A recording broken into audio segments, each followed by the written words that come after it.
Certainty Principle, Chapter 5, 5 Sections 5.1 and 5.2. The Science of Certainty. I knew scientifically that uncertainty was a native state of reality, wasn't it? Uncertainty had been established as a principle of physics by Heisenberg nearly 100 years ago. Here's the Heisenberg equation.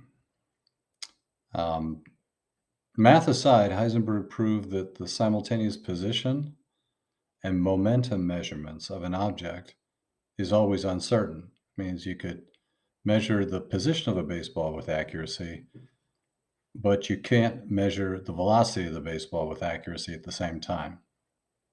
One or the other. Can't do both. By the way, empirically proven a gazillion times. To translate this into TCP terms, the accurate determination at any instant of where I am, or my identity, and what I'm doing, my actions, what I'm actually working on, performing, executing, are impossible. The brain cannot handle what I am and what I do simultaneously. It's one or the other. This is the fundamental human cognition problem. When I focus on where I stand, action is lost. When I focus on action, position is lost, or identity is lost. TCP agrees with TUP. To achieve certainty, I need to be looking at one or the other, but not both at the same time, and separately and subjectively. It just means that, what this is going to boil down to as we get into this is focus too much on identity, don't plan on much certainty. First, define my situation where I am right now, S1, and where I want to be, S2, and then determine the sequential action steps, A sub n, required to get me there. That's a plan, that's a map. Intuitively, I understood that the variables within my absolute control were limited. The outcomes of my actions were always dependent to some degree on external conditions beyond my influence. After all, though I can use an umbrella, I can't stop the rain. The world, according to modern science, was probabilistic. So where was certainty to be found in this model? Turns out not in any particular outcome, but in the logistical structure, the plan of actions for getting from one place to another, just as I would plan a trip on a map. Fundamentally, certainty is planning and executing irrespective of any particular outcome. This is a big deal. If you can learn to suspend your interest or attachment to any particular outcome, your possibilities are manifold. And that is any particular outcome outside of the data that it delivers. Outcomes deliver data. I can take that. I can use that to feedback and adjust my future actions, but not get attached to them. And that's where you get stuck. Oh, I hope it happens, or oh, I'm afraid it's going to happen. No, that's not what I'm talking about. I'm talking about taking the data and then using the data constructively to build your next map. 5.1, outcomes versus incomes. So incomes are the payoff to you personally. And I would argue the biggest payoffs ever are when you focus on the quality, beauty of the actions you're taking and forget about what happens. Because if you do that, you're going to do the right thing. If you do the right thing, over time, you'll get the best outcomes. My outcomes have probabilities. My incomes are elemental to the results of my actions, the real data. Certainty accrues with the knowledge that my measures of my incomes over time are the measure of mandate excellence, how great a job I do at the job I have, at the duty I have. Like smelting iron ore, certainty renders incomes that are free of the identity-supporting slag that can attach itself to experience. Don't get attached to outcomes.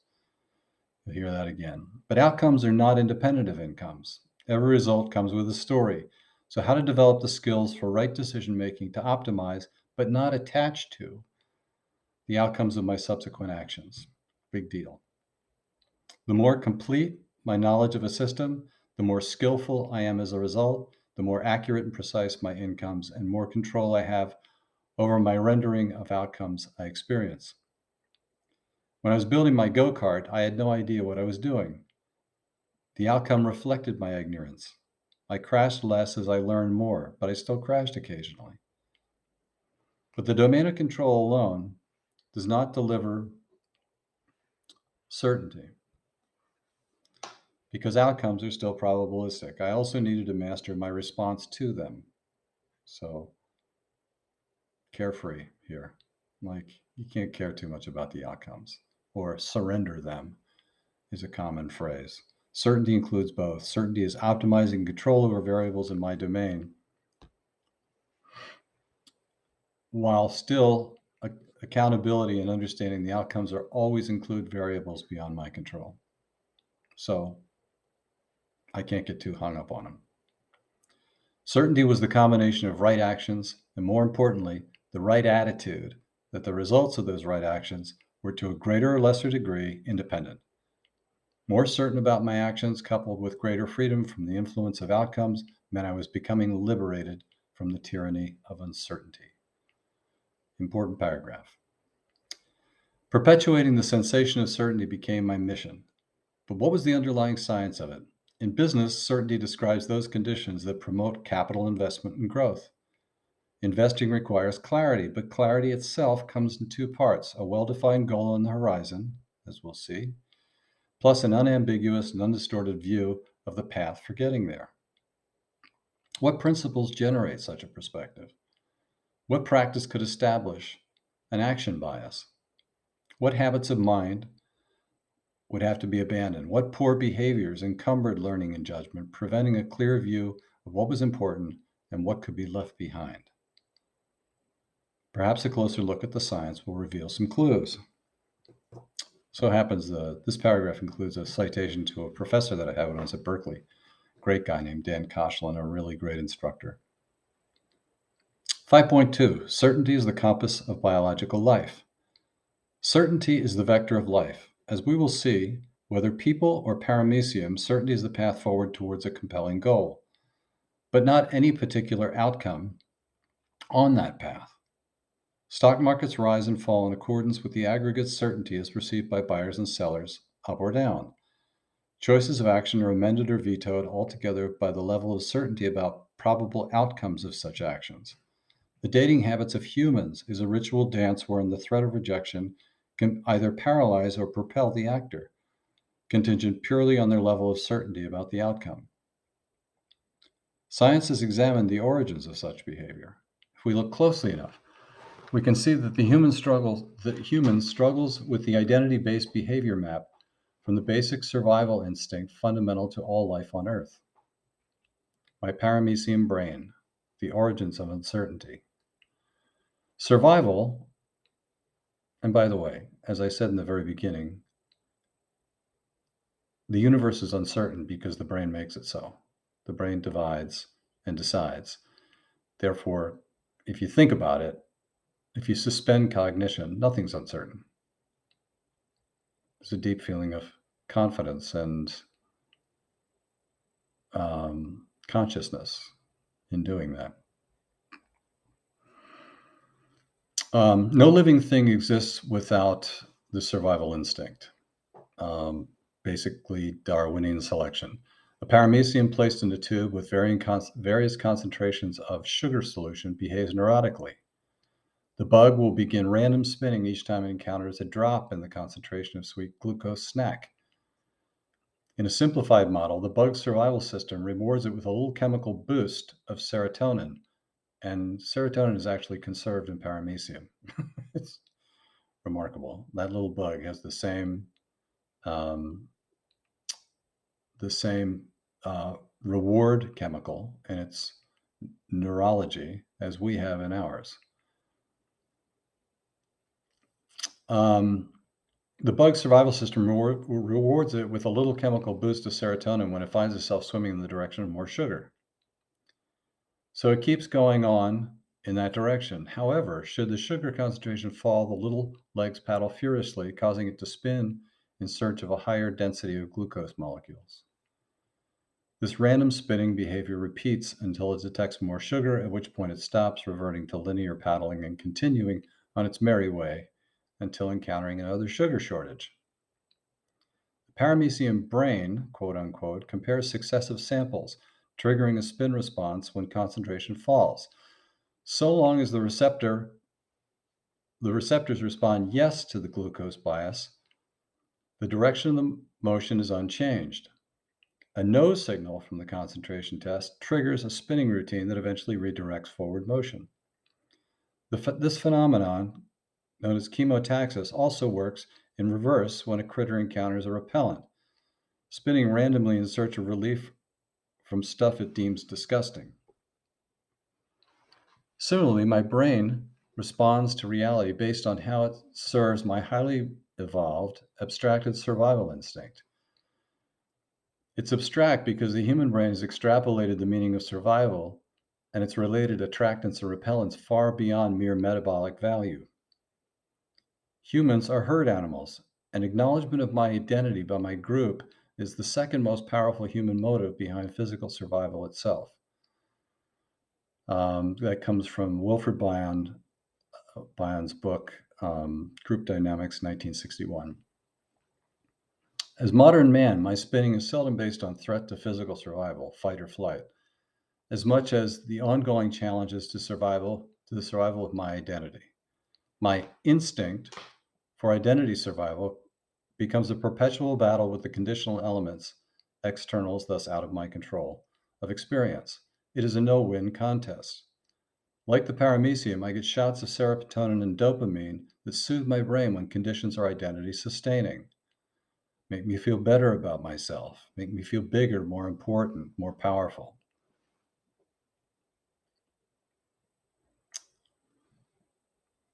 But cortisol, stress, and adrenaline, fear and flight when my identity is threatened or defeated. So, literally 4 chemicals that direct the way I feel about myself, or whether myself is being amplified or diminished. Consider the physiology when my favorite sports team or political candidate suffers a loss.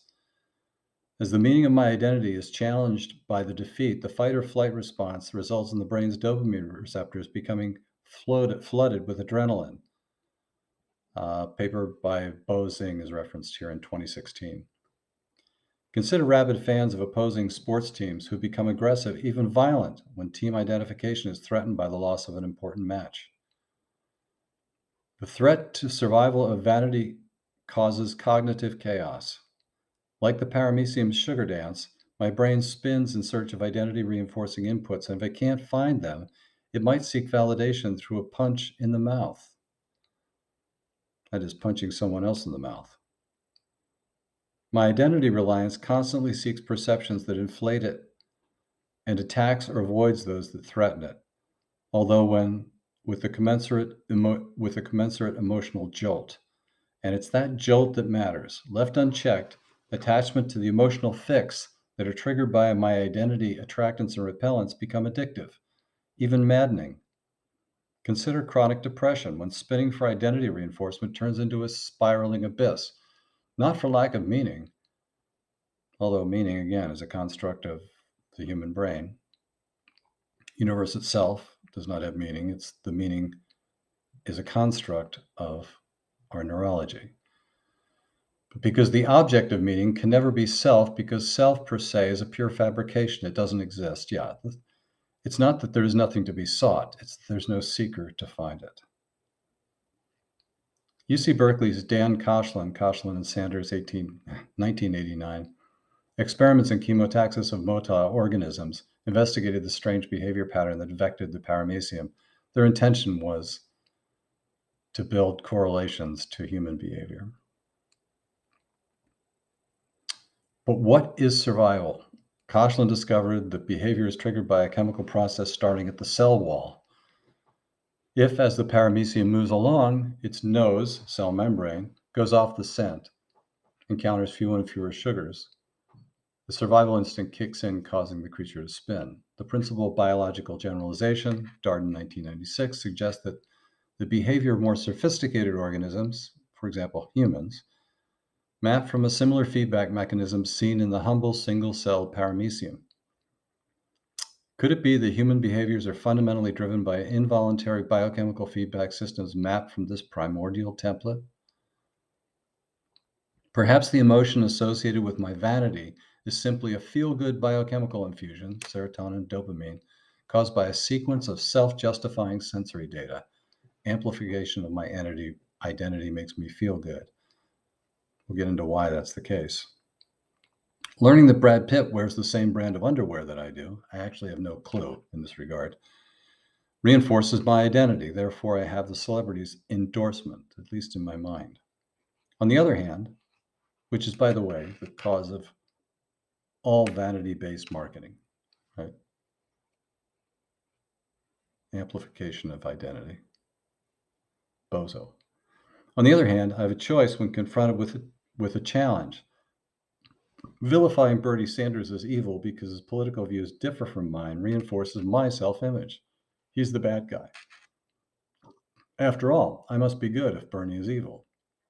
This reaction is less threatening to my identity than confronting the reality that Bernie's probably a perfectly fine guy, just like me, who just happens to be a socialist. TCP argues that when my brain construes data to be coherent with my identity, Bernie is evil, it is chemically reinforced. Any input that threatens vanity has the opposite effect, causing my brain to flail about anxiety, fear, and regret.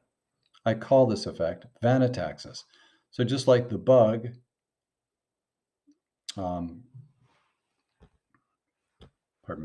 just like I said with the bug before, chemotaxis, vanataxis is basically responding to reality based on whether something threatens or amplifies my vanity, my identity. I call this effect vanataxis, which, like chemotaxis, is spinning caused by the pain of any data that even sniffs at a challenge to my identity. Pardon me. It is less biochemically painful to construct a vanity-preserving story in identity defense than confronting the reality that my identity is flawed, or, better yet, identity is a complete illusion. Over time, such defensiveness becomes automatic, reflexively distorting reality to preserve my vanity's status quo. Yeah, that's where it turns evil. 5.2, reflexivity and vanataxis.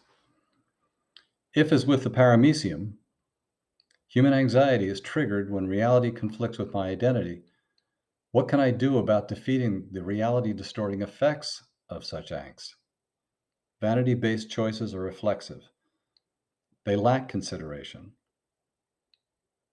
We automatically react to things that threaten or amplify. That's why complimenting and gratuitous language turns on our chemical pumps and makes us feel good, whether it's sincere or not.